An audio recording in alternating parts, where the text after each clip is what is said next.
Hey there, Sharon Horne-Ellstrom here. Welcome to day 26 of our 365-day challenge, our BU 365-day challenge. Do one thing every day that improves us. Today, our topic, our physical topic this month, is talking about healing. And I'm going to share my number one tip, my number one strategy with you to reduce pain, to live with pain, to deal with pain. I've had chronic pain most of my life, but especially since my early 20s. My early 20s, I was bedridden for like 3 years with bizarre, freakish health challenges.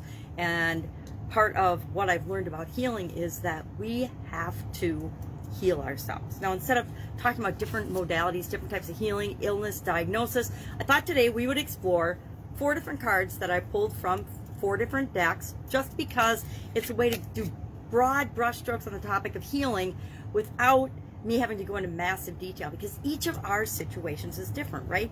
What well-being healing is, according to this card, I need a magnifying glass, the restoration of well-being, right? To restore yourself to a state of well-being is what healing is. And I would agree with that. I think not everybody is born healthy, but the vast majority of us are born healthy, right? And we want to be returning to a healthy state, or the best physical state or the best well-being for us. And that's determined by who? You. Each and every one of us is different.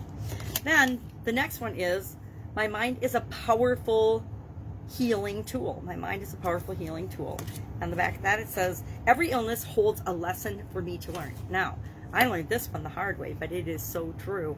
Every illness, every challenge I've had has had a huge lesson in it for me. One of the biggest, most important lessons that I learned early on was that my mind is a powerful healing tool. What I think and how I feel about what's going on in my body is definitely and distinctly and directly connected. Whether I believe it or not, it is. If I think I can get sick or catch an illness, guess what? I will.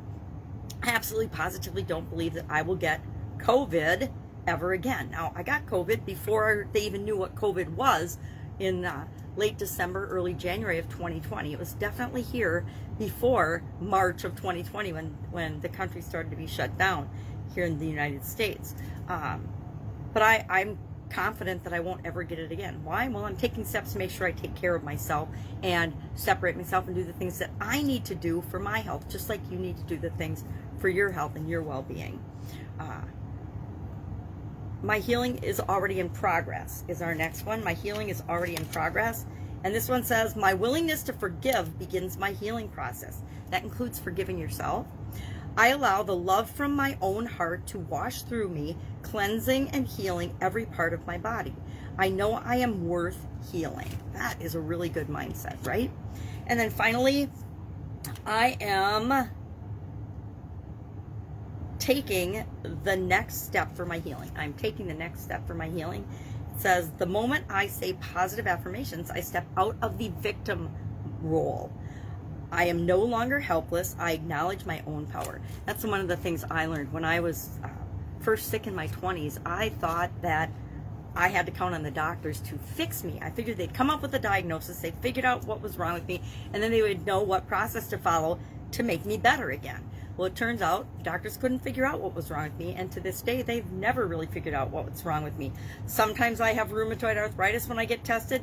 Other times I don't have rheumatoid arthritis when I get tested. Now that's confusing to me, so it's got to be confusing to my doctors as well as other things. I mean, I've been tested and poked and prodded for just about everything you can imagine over the course of my 60 plus years here on the planet. And I have had some interesting physical challenges that I've had to learn to heal from. And my secret to how much pain I was in, because our mind instantly wants to go to focusing on the pain, and training myself over time to focus on those small intervals. And in the beginning, they were teeny tiny. You know, it was a minute here or a couple of seconds there where I would have a breath of relief from the pain. And by focusing on those times instead of the times that I was hurting, those times got bigger and bigger and bigger and bigger. The intervals grew to the point where I could get out of bed. I could function again. I could do some things. You know, I could go take a shower and still, you know, not be dying and pain, and having some energy after that to maybe have a snack or something that was good for me, etc. And that built up over time.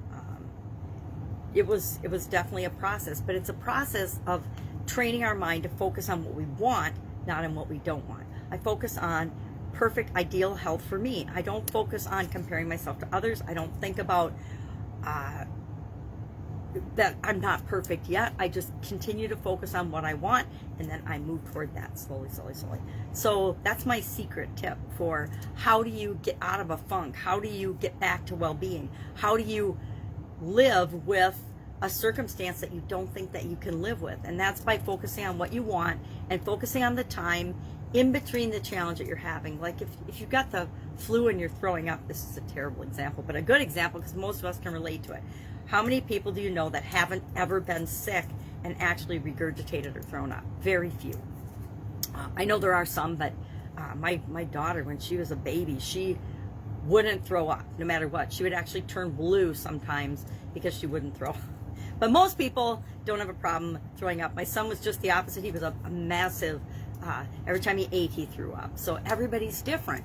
But if you are sick and have a bug or something, and you're focusing on throwing up, guess what? All you're thinking about is throwing up, and you're going to throw up a lot more often than the person that relaxes and calms down and just de-stresses or sleeps in the times between throwing up when you have the flu or something. So I don't know if that's a great example, but it's true, and it's one that we all can have a chance to practice or experiment on ourselves when next time we feel that urge to like throw up. I have another tip for when you have to throw up and your stomach is really nauseated and sick, but I'll share that on another day. So healing is our topic today. What I want you to do is think about and share in the comments below something that you've learned about healing, or a tip you have about healing, or something that you know has worked for you, because that way we can learn from one another, and that helps us all to improve and become a little bit better every day. It's our challenge for today. Go out, make it an awesome day. I will, of course, be with you tomorrow with another physical related challenge with respect to our 365-day challenge to become a little bit better version of ourselves each and every day.